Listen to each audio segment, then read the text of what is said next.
നടിയെ ആക്രമിച്ച കേസിൽ ആക്രമിക്കപ്പെട്ട അതിജീവിതയോട് ദിലീപിന് ശത്രുതയുള്ളതായി തെളിയിക്കാൻ കഴിഞ്ഞ കോടതിയുടെ വിധിന്യായം. ഗൂഢാലോചന തെളിയിക്കുന്ന സാക്ഷിമൊഴികൾ കോടതി വിശ്വാസത്തിലെടുത്തിട്ടില്ലെന്നും ഒരു സ്ത്രീയുടെ കൊട്ടേഷനാണെന്ന് ഒന്നാം പ്രതി പറഞ്ഞതിനെക്കുറിച്ച് അന്വേഷണം ഉണ്ടായില്ലെന്നും വിധിന്യായത്തിൽ. എറണാകുളം പ്രിൻസിപ്പൽ സെഷൻസ് കോടതിയുടെ വിധിന്യായത്തിലാണ് പരാമർശങ്ങൾ. വിവരങ്ങളുമായി ഇപ്പോൾ തിയോഫിൻ ചേരുന്നുണ്ട് കൊച്ചിയിൽ നിന്ന്. തിയോഫിൻ, അതായത് എങ്ങനെയാണ് ഈ കേസിൽ നിന്ന്, ആ വിധിയിൽ നിന്ന് ദിലീപ് ഒഴിവാക്കപ്പെട്ടത്? ദിലീപിനെ കുറ്റവിമുക്തനാക്കിയത്, വെറുതെ വിട്ടത് എങ്ങനെ എന്നുള്ള ചോദ്യമുണ്ടായിരുന്നു. ചോദ്യത്തിനുള്ള ഉത്തരമാണ് ഇപ്പോൾ വിധിന്യായത്തിൻ്റെ കൂടുതൽ വിവരങ്ങളിലൂടെ പുറത്തു വരുന്നത്.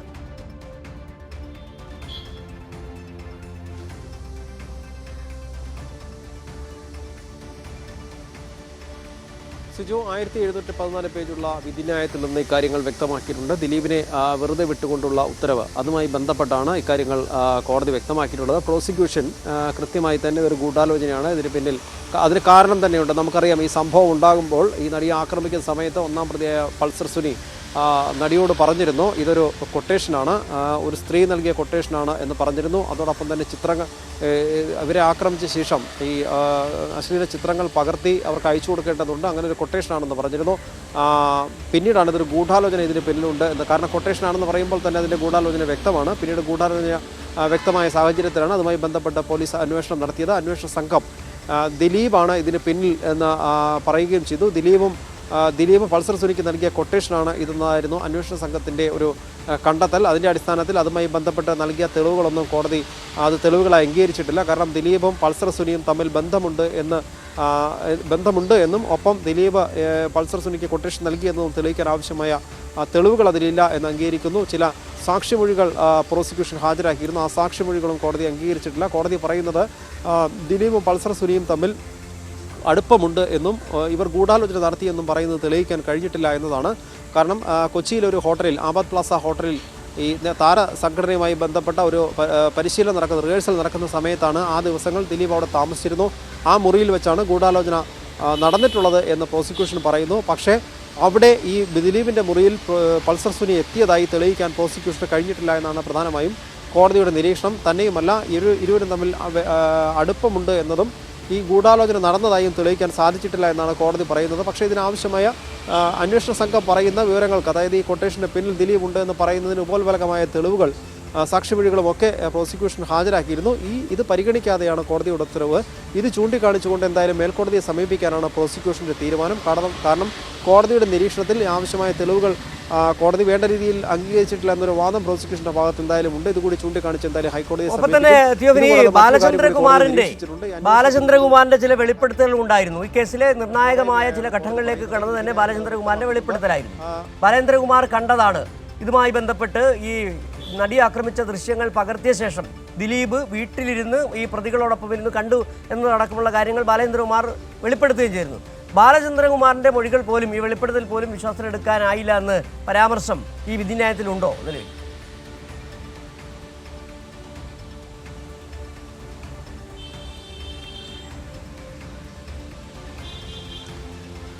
സിജു, അങ്ങനെ എടുത്തു പറഞ്ഞിട്ടില്ലെങ്കിൽ കൂടി പ്രോസിക്യൂഷൻ ഇതുമായി ബന്ധപ്പെട്ട് നൽകിയ സാക്ഷിമൊഴികൾ നമുക്കറിയാം. ഒരു വിഷമമുള്ള കാര്യം, ബാലേന്ദ്രകുമാർ ഇപ്പോൾ ജീവിച്ചിരിപ്പില്ല എന്നതുകൂടിയാണ്. അദ്ദേഹം എന്നാൽ നേരത്തെ മൊഴി നൽകിയിരുന്നു, മാധ്യമങ്ങളോട് പ്രതികരിക്കുകയും ചെയ്തിരുന്നു. കോടതിയിൽ നൽകിയ, കാരണം ഈ കേസ് രണ്ടാമത് ശക്തി പ്രാപിക്കുന്നത് ബാലേന്ദ്രകുമാറിൻ്റെ വെളിപ്പെടുത്തലോടുകൂടിയാണ്. അതിൽ തന്നെ അന്വേഷണ സംഘത്തോട് കൃത്യമായി തന്നെ ബാലേന്ദ്രകുമാർ മൊഴി നൽകുകയും ചെയ്തിരുന്നു. അത്തരം കാര്യങ്ങൾ കൂടി ഉൾപ്പെടുത്തിയിട്ടും അതിനെ വേണ്ട രീതിയിൽ അത് പരിഗണിക്കപ്പെട്ടിട്ടില്ല എന്നാണ് പ്രോസിക്യൂഷൻ്റെ ഒരു വിലയിരുത്തൽ. കാരണം അത് ആവശ്യമായ അല്ലെങ്കിൽ ശക്തമായ തെളിവായി കോടതി അത് അംഗീകരിച്ചിട്ടില്ല എന്നതാണ് യാഥാർത്ഥ്യം.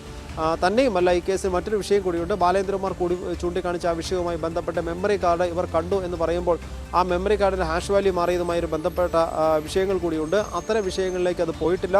തന്നെയുമല്ല, മെമ്മറി കാർഡ് ഹാഷ് വാല്യൂ മാറുകയോ അതിനകത്ത് ദൃശ്യങ്ങൾ ഡിലീറ്റ് ചെയ്യുകയോ ചെയ്തിട്ടുണ്ടെങ്കിൽ അത് ശാസ്ത്രീയമായ അന്വേഷണത്തിന് പോകേണ്ടതുണ്ട്. അങ്ങനെ ശാസ്ത്രീയമായ അന്വേഷണത്തിൻ്റെ തെളിവുകൾ, ആ ശാസ്ത്രീയമായ അന്വേഷണത്തിൻ്റെ അല്ലെങ്കിൽ ശാസ്ത്രീയ പരിശോധനയുടെ ഫലങ്ങൾ അത് ഒരുപക്ഷെ അത് ഉൾപ്പെട്ടിട്ടില്ല.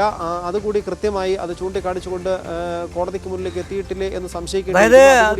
ഒരുപക്ഷെ ആ വിധിന്യായത്തിന്റെ ഒരു സംക്ഷിപ്തം എന്ന് പറയുന്നത്, ആ വിധിയിൽ ഒരുപക്ഷെ ജഡ്ജി ഹണി വർഗീസിന്റെ വിധിന്യായത്തിലുള്ളത്, അതിന്റെ ഒരു ചുരുക്കം എന്ന് പറഞ്ഞാൽ അങ്ങനെ ഒരു കുറ്റകൃത്യം നടന്നു എന്നുള്ളതാണ്. അതിന്റെ ശിക്ഷ 6 പേർക്ക് കിട്ടുകയും ചെയ്തു.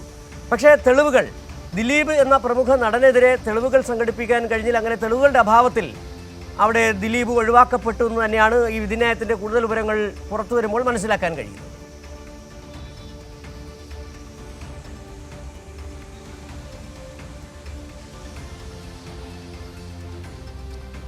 ഇത് തീർച്ചയായും, അതായത് തെളിവുകളുടെ അഭാവത്തിൽ ഈ ഗൂഢാലോചന തെളിയിക്കാൻ പ്രോസിക്യൂഷൻ സാധിച്ചിട്ടില്ല എന്നതാണ് കോടതി ചൂണ്ടിക്കാണിക്കുന്നത്. പക്ഷേ എന്താണെങ്കിൽ തന്നെയും ഒരു കാര്യം കൂടി നമുക്കിവിടെ എടുത്തു പറയേണ്ടതുണ്ട്. ഒരു ഗൂഢാലോചന എന്ന് പറയുമ്പോൾ അതിന് തെളിവുകൾ എന്തായാലും സ്വാഭാവികമായും കുറവായിരിക്കും. അതുകൊണ്ട് തന്നെയാണ് നമ്മളതിന് ഗൂഢാലോചന എന്ന് പറയുന്നത്. അങ്ങനെ വരുമ്പോൾ അതിന് ഒരു പക്ഷേ അത് കോടതിയുടെ വിവേചന അധികാരം കൂടി അതിനുള്ളിലേക്ക് വരാം. കാരണം മുഴുവൻ തെളിവുകളും ഒരിക്കലും ഗൂഢാലോചനയിൽ അത് പൂർണ്ണമായും സാധൂകരിക്കുന്ന തെളിവുകൾ ലഭിക്കുന്നത് പ്രയാസമാണ്. അങ്ങനെയെങ്കിൽ അതിന് ഉപോത്ബലകമായ തെളിവുകൾ അന്വേഷണ സംഘം നൽകുന്നത് അത് എത്രത്തോളം ശക്തമായിരിക്കും, അല്ലെങ്കിൽ അത് കോടതി എത്രത്തോളം അത് പരിഗണിക്കും എന്നതുകൂടി കണക്കാക്കിയായിരിക്കും. എന്ത് തന്നെയാലും ഒരു കാര്യം ഇതിനകത്ത് വ്യക്തമാണ്, ഈ ഗൂഢാലോചനയ്ക്ക് തെളിവില്ല എന്ന് മാത്രമേ ഉള്ളൂ. ദിലീപ് കുറ്റം ചെയ്തിട്ടില്ല എന്ന് കോടതി പറഞ്ഞിട്ടുമില്ല. അത് മറ്റുള്ളവരും വിശ്വസിക്കുന്നില്ല.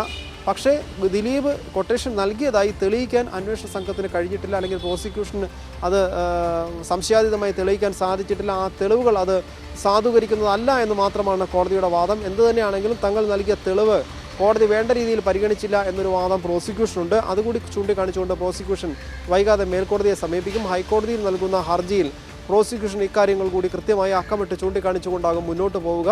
ഒരുപക്ഷെ ഹൈക്കോടതി ഇത് പരിഗണിക്കുമ്പോൾ തങ്ങൾക്ക് കുറച്ചുകൂടി ശക്തമായി തന്നെ തെളിവുകൾ നൽകാൻ കഴിയും. ആ തെളിവുകൾ കോടതിക്ക് വിശ്വസനീയമായ രീതിയിൽ കുറച്ചുകൂടി നൽകാൻ കഴിയും എന്നൊരു കണക്കുകൂട്ടൽ എന്തായാലും പ്രോസിക്യൂഷനുണ്ട്. ഒരുപക്ഷെ അത് വിചാരണ കോടതി പരിഗണിച്ചതിനേക്കാൾ കുറച്ചുകൂടി ചിലപ്പോൾ ഒരു പരിഗണന ഹൈക്കോടതിയിൽ നിന്നുണ്ടായേക്കാം എന്നുള്ളൊരു കണക്കുകൂട്ടലും പ്രോസിക്യൂഷനുണ്ട്.